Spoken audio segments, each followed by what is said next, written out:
What's cooking on Cindy's Kitchen today?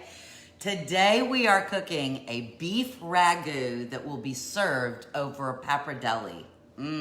Yum, so good. All right, and so this is a good date night meal, good family night meal, or if you're having company over, this is because it's pretty.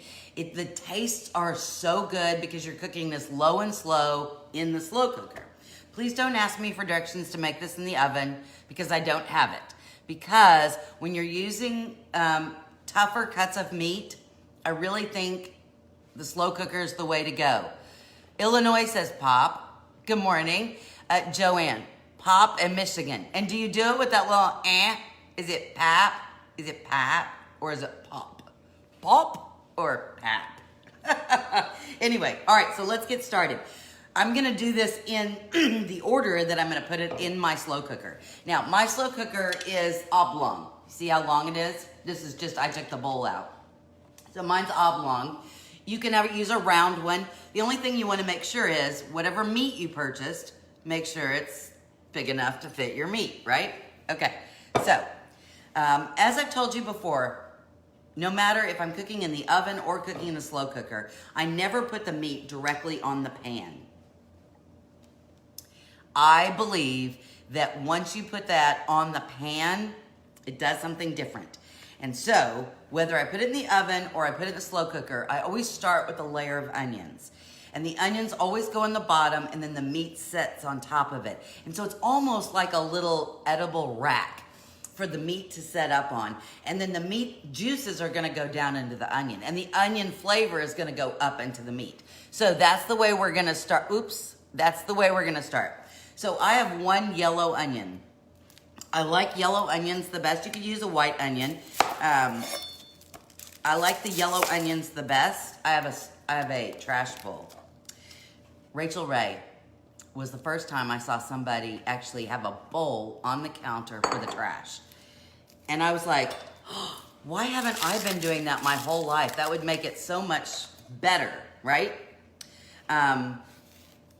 So that's one of the things. Somebody asked me the other day where I got my inspiration for all my recipes or all my cooking. And the answer is I get it everywhere. I do watch shows, I watch blogs, I read, I have a ton of recipe books, so cookbooks everywhere. So I get it a little bit of everything, and I usually don't rely on one recipe. So if there's a recipe for something, I'll look up 8 different recipes for that same thing. And then I'll experiment and see which ones I like or which combinations I like. Okay, so again, I'm using a yellow onion. I think the yellow onion is the best one that's an all-purpose onion, okay? The white ones tend to be a little stronger, and I'm dicing the onion, by the by. So they tend to be a little stronger. The yellow one is a little milder, and like I said, it's good for all-purpose cooking. The red one is probably the one you want to use if you're eating it raw. And then, of course, we used a shallot the other day in one of the things we made, and the shallot is very mild. However, that being said, if a recipe calls for a shallot and all you have is a yellow onion, you can use that too, okay? All right, so we have one onion, a medium-sized onion, and I'm just gonna put that in the bottom. I'm gonna slide this over here. I guess you don't necessarily need to see my trash bowl, do you? The slow cooker would be more important. Anyway, so I'm just gonna take the onion and it's going in the bottom. Now, some people use slow cooker bags. I don't, because quite frankly, whoa, that was a big one. Yeah, I'm crying, boo-hoo, boo-hoo, onion. I don't use slow cooker bags because inevitably I make more of a mess with the stupid bag than I do just having to clean out the slow cooker. Because inevitably I'm either gonna take it out and stuff's gonna go everywhere, or the bottom is gonna stick and rip, and then it's not good for me. Don't you sear your meat feet? No, not necessarily. On things that are going in the oven, it depends a lot for me. It depends a lot on my, on what the recipe I'm making. This particular one, I don't. So yeah, just depends on kind of what you're making. All right, now we're gonna use a roast. This is really like a small roast and it's kind of flat. You know, you see the roasts that are like round and big, and then some are flat. Just depends on what you could find at the store. This is really just like a pound and a third. So it's very small, but it's enough for my family and it was on sale. I got it for $8. So still not cheap, but $8. All right. This has, you want to use a rump roast, rumpy roast. But quite frankly, in this particular recipe, any kind of roast you want to use is fine. We're trying to save money. But rump roast and shoulder roast, things like pork butts, although pork butts are usually, shoulder and pork butts are like huge. If you just want to do enough for your family, get what size that you'll eat. Those are not the most tender cuts, and so that's why you need to cook them low and slow. This one, as you can tell, has a lot of fat and the marbling through there. And that's what we want. The fat, when you're cooking it this low and slow, will kind of melt. So it's not like you're gonna, a big old wad of, right? No, it'll kind of melt. It'll get soft and it'll melt. And when we go to fork it up, I said fork it up. No, to shred it, that fat and the marbling in there will just melt away into the meat, and it is so lovely. You don't use a bag either. There we go. All right, so this is what we have. I'm gonna go ahead and do salt and pepper, and I could say a pinch, but just take your salt. If you like the pink Himalayan salt, use the pink Himalayan salt. If you like kosher salt, use kosher salt. If you like your regular salt shaker, do that. Okay, so I did it on the one side. I'm gonna lift it up. Make sure you don't cook the little piece of paper.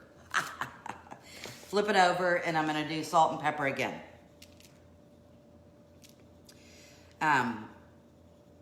Okay, I like cooking meat.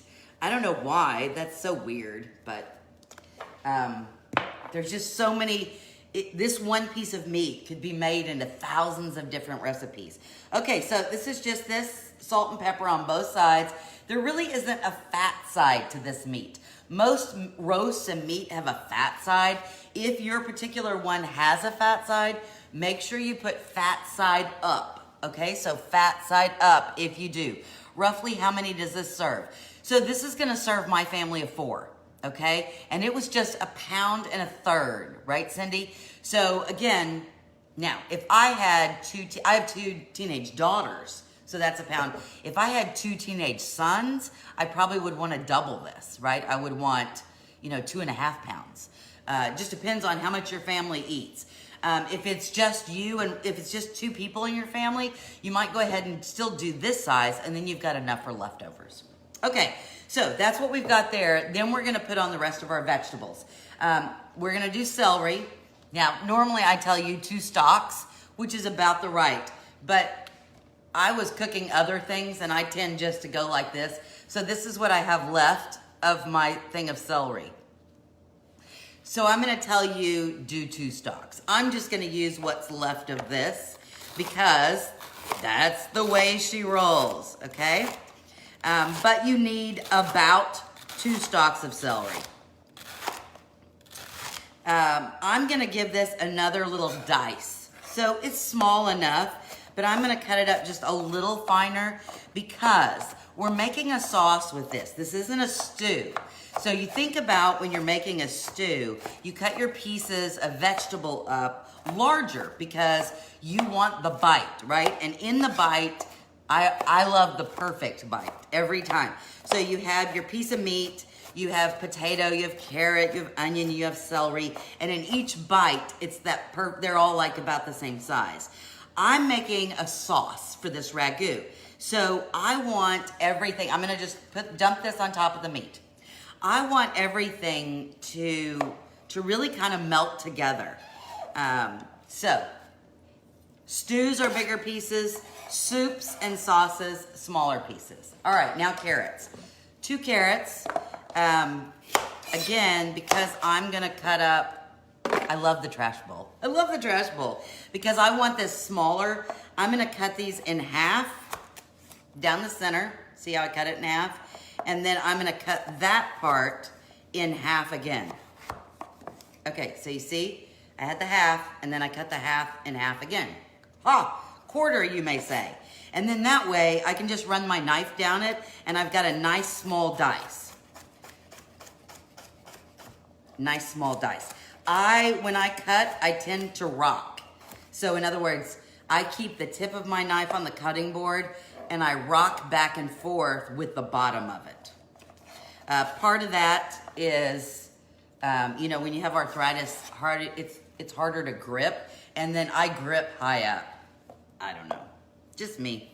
Everybody learns how to cook a little differently, and I know that I watched some, some videos or something about the proper way or the easier way to cut an onion. And I tried it, and I was like, one, it's not easier, and two, I did it much faster, mine, right? So there you go. Hi, Doris, good morning. Thank you. You have two teenage sons. Yeah, you're gonna need to pump this up a bit, okay? All right, so here's my second carrot going in. So we did a layer of diced onion on the bottom, one yellow onion. Then we seasoned our meat with salt and pepper, and we put that on top of the onion. Carrots are flying, I tell you. It's the rain of carrots. And then we did about 2 stalks of celery, diced, and then 2 carrots. All right, now we're gonna need some garlic. Now I know, you know me and the roasted garlic. I made something the other day and emptied it. Like, I used it all. And so then I'm like, well, crud, darn it. No roasted garlic. So today, I'm having to use like raw garlic. Not my favorite thing in the whole wide world. Okay? All right, so I've just separated out, and I've got 4 cloves of garlic. See? There you go, 4 cloves of garlic. One grip too high, I grip high too, much more control. Yes, that is true. That is, you have a lot more control. Good morning, Houston. Cindy, my son is a culinary instructor in Houston. Well, I have no idea why you're watching me then, because he probably can teach you much better things. I'm probably teaching you bad habits, right? All right, so now the easiest way, I'm sure you know this, but we'll just go. If I have my clove of garlic down on my cutting board, I'm gonna take the flat of my knife, put it on top of my clove of garlic, and with the palm of your hand, I'm just gonna smash it, give it a smash, okay? So I'm gonna do that with all of my cloves of garlic. You can imagine somebody that's really made you angry when you do that. And then when you do that, see how the skin just peels right off. So there's none of this trying to, oh my gosh. The only bad thing about cooking with raw garlic for me, it makes my hands sticky. So then, I didn't pop that one enough. So then, it's like, so you feel like you gotta wash your hands just immediately after the garlic. I'm not going to, but there you go. Okay, that was a little tiny one. And so it didn't want to release the paper. Okay, so now we've got the skin off of that, and we have 4 cloves of garlic. Ugh, yuck, yuck. Hold on, yuck. Okay, it's one of the reasons I didn't cook when I was growing up, because I didn't like to get my hands dirty. So when I was growing up, we didn't have cooking spray. So if you were gonna cook anything, you had to stick your hand in the Crisco, and then you grease the pan. Oh, my mother used to get so mad at me because I wouldn't do that. All right, I'm gonna go ahead and give this one more smash so that it's smashed really flat. And then I'm gonna go through and I'm just gonna rock, and I'm gonna go ahead and slice it up into a mince. That's a little easier than you've got this clove and you're trying to hold it and do a mince. Even if your knife is really sharp, I'm thinking that's a good way to lose a finger or the tip of your finger or your fingernail, one of the two. Okay, so we've minced our garlic. That just goes in on top. It does smell delightful. 4 cloves of garlic. Okay, la la la la, off. Okay, so now that's all the chopping and slicing and dicing we're gonna do. So I can put this away. Bye-bye cutting board. And then we just have this. It looks lovely already, but quite frankly, if you were looking at this, you're probably gonna go, Cindy, we're making a roast. I think I'm gonna meet Rebecca today. She's gonna be like 30 minutes. Oh, Doris, that's cool. I think she was going to Kentucky to do a delivery. Morning, Carol.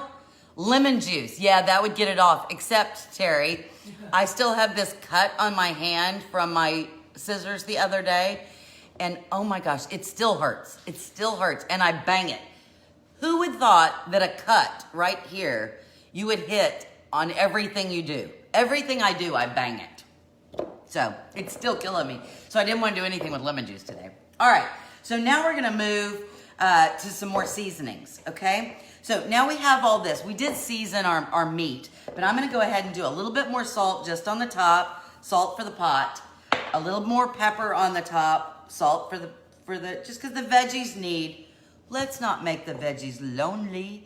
The veggies say the meat got seasoning, why didn't we? Boo-hoo, boo-hoo. Okay, I'm also gonna use smoked paprika. Again, I like the smoky flavor, and when you figure out what we're making, you're gonna go, oh, it makes so much sense to add that. So I would probably add a teaspoon of smoked paprika. Yes, yes. And then the other thing we're gonna need is your Italian seasonings. Now remember that this particular, mine didn't have any garlic in it, but we added 4 cloves, so that's gonna take up. We put our hand in a plastic bag before scooping up the Crisco. There you go. Rub your hands on stainless steel to take the smell away. Oh, there you go. Same with your toe. Hey, Sharon.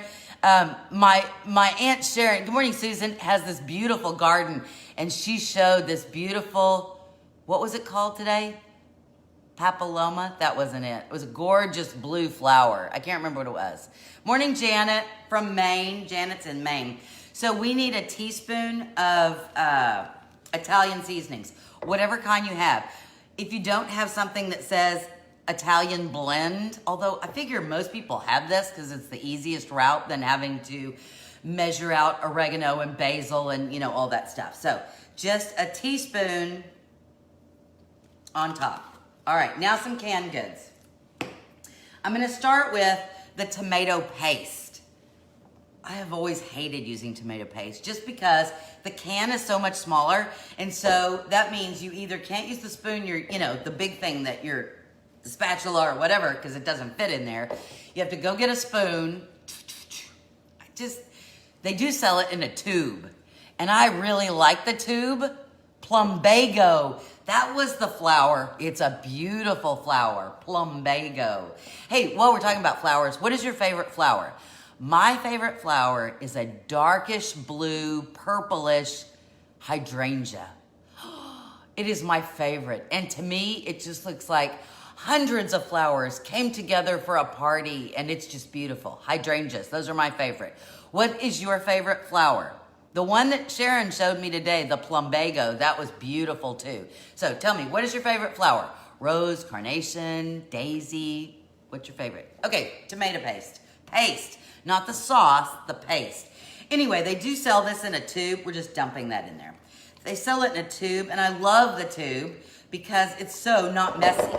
And then you can just squeeze in a little bit when you're making something. You don't, because if you need a squeeze, if you just need a little bit of tomato paste, what a waste this can would be. I mean, although the cans are like, I don't know, 35 cents or 40 cents or something. But the tubes are expensive. They are not cheap. Not cheap. Okay, so there's our tomato paste.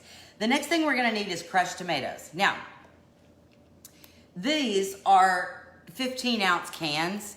What you really need is the big can, and the big can is 28 ounces. But I didn't have the big can, I had 2 small cans. So either use the large 28-ounce can of tomatoes, or we have 2 extra ounces. So there we go. And so 2 15-ounce cans of crushed tomatoes, or a large 28 ounce, right? Okay, so I'm just pouring that on the top. Ooh, yum, yum, yum. La, la, la, la. Okay, and there's our cans. Okay, I have to look, hold on. Love the tubes. I know, hibiscus, fuchsia. Is it fuchsia? Fuchsias. I don't know how to pronounce that. Hibiscus. Hydrangeas are your favorite as well. Peonies. Daylilies. Oh, that sounds pretty. Okay, now we only need one more thing in here. One more thing, and that is beef broth. Now, this is a big old 32 ouncer. A 32 ouncer. I'm going to tell you that most recipes call for a smaller amount, like 16 ounces, so like half of this. And they give you the option of using beef broth or, and I always loved this, leftover red wine. Now, I don't drink red wine. I don't like it. It gives me a headache. But hubby loves red wine. There's no leftover red wine. I mean, I don't look around the house and go, my, would you look at the leftover red wine? There's just no leftover red wine. So I'm just using all beef broth because if I open one of his bottles of red wine, I have no idea. Like, is this supposed to be dry? Is this supposed to be good? I have no idea. And maybe I would open like an expensive one and he would go, you put that in. So I don't know. We're not using that. We're just using beef broth. The other thing is, I'm going to stretch this meal. So Cindy, you had asked me about how many this is going to feed. We're big pasta people. We love pasta. So I'm actually doubling up on the pasta. So it's going to actually stretch the meal. But boys probably want more meat. So because I'm using more pasta, I like geraniums. They're hard to kill. Oh, I didn't know that. Good morning, Britt. Yeah, who has leftover wine? So I'm going to use 32 ounces of beef broth. Now, if you wanted to use like half and half, if you have leftover red wine, I don't know how that happens, but if you do, you certainly could do that. The other thing is I used to make a recipe that used red wine, and the girls didn't like the way the house smelled when I was cooking it. So I just went back to beef broth. It tasted good. It was a burgundy beef tips I used to make. Anyway, so 32 ounces. So I'm using this much beef broth because I want a lot of sauce when I do this because I'm doubling up on the pasta. Okay? Don't forget, if you're new or you're just visiting, one, you should say hello so I know you're here, because if you're new, how would I know? How would I know? And two, if you're new, if you're looking for any of our recipes, we have a YouTube channel that's also called Cindy's Kitchen, so that's really easy to find. All the recipes are located on there, and you can do a search. So there you go. Okay, so that's it. That's it. We're gonna put the lid on it and cook it for 6 hours. Now, I'm gonna tell you this. Normally, one of the things that I like about the slow cooker is you can just go it away, right? You just do this and go away. And you can for the first 6 hours. I don't think you need to cook it for more than 6 hours, but I don't know how big a piece of meat you're gonna put in here, one. And two, I don't know what the cut of your meat is. I think 6 hours is probably enough. You may need to go 7. Here's the test. Take it out, or don't take it out. Open the lid, get your 2 forks, and see, can you pull the meat apart? If the meat will pull apart, you're done at 6. Okay, so stop at 6. If it's still a little tough, leave it in there for another hour and then come back.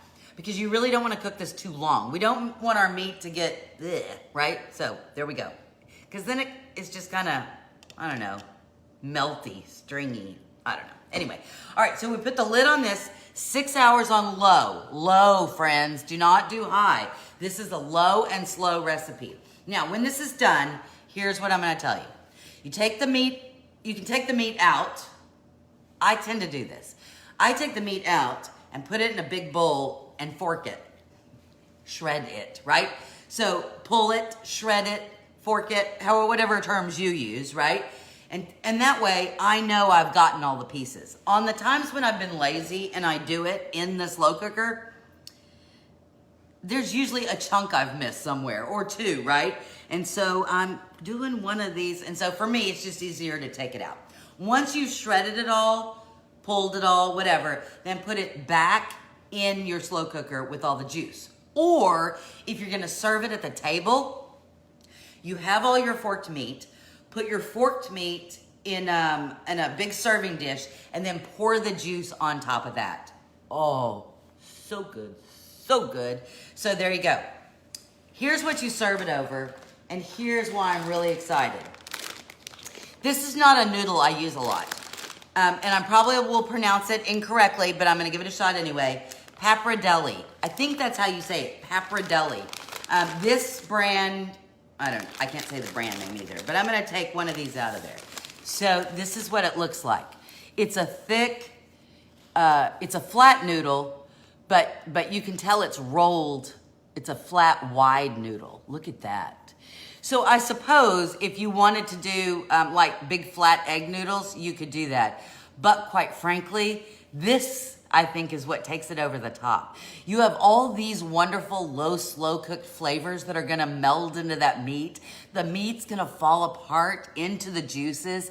And then once these cook up, so right before you're ready to serve, you just pop these in boiling salted water, cook them according to the package directions, and then you have this lovely pasta. Oh, and so it's long, thin, long, flat, just ribbons of pasta. And then you can put how much pasta you want on your plate. So, like my girls like more pasta than they would the meat. And so that's why I don't pre-mix everything. I also live in a house with people who don't like things pre-mixed. So like I can't make spaghetti and mix everything all together.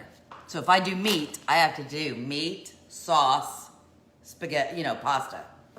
It's a pain, I tell you. It'd be much easier just to mix it all together, but there you have it. And so we have our beef ragu, and we're gonna serve it over this glorious pappardelle. Yum. So today was really easy, and it was really quick.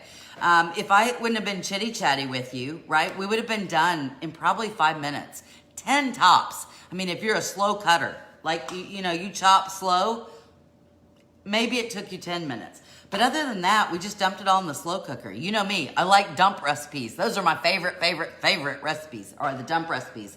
Seasonings are important, but we didn't use anything really weird that you have to go out and buy. The strangest thing that we used was the Italian blend, an Italian blend. And of course, my smoked paprika that goes into everything. And if you wanted to add a little red wine in here, you could do that, and that would take it to another level as well. Just my family, my husband would love it, but the girls wouldn't. So that's why I just used the beef stock. So all these ingredients were inexpensive. The recipe was very quick. It certainly was very easy, and it is gonna be so yummy tonight. And like I said, because we're using a different kind of pasta, and this is like, it's not like here's a chunk of meat, right? It's this glorious stuff with all these beautiful colors in there, and the sauce is rich. I think your family's gonna go, wow, it's Friday night. It's like we're going to a gourmet restaurant. So it's very cool. I hope you had fun today. I know we were very quick. I usually am going on at least 10 or 15 more minutes, but it's Friday. TGI, yay. And we have a great meal tonight. From my kitchen to your kitchen, I hope your kitchen is filled with a wonderful beefy ragu smell, and that when you pour it on top, you ladle that on top of your Italian pappardelle pasta tonight, that your family's eyes just bug out, and you get a lot of high fives. Even though it was low and slow, you get a lot of high fives and some quick yummies going on. I hope you have a lovely day. We will see you tomorrow at 11 o'clock. Have a good one. Bye-bye.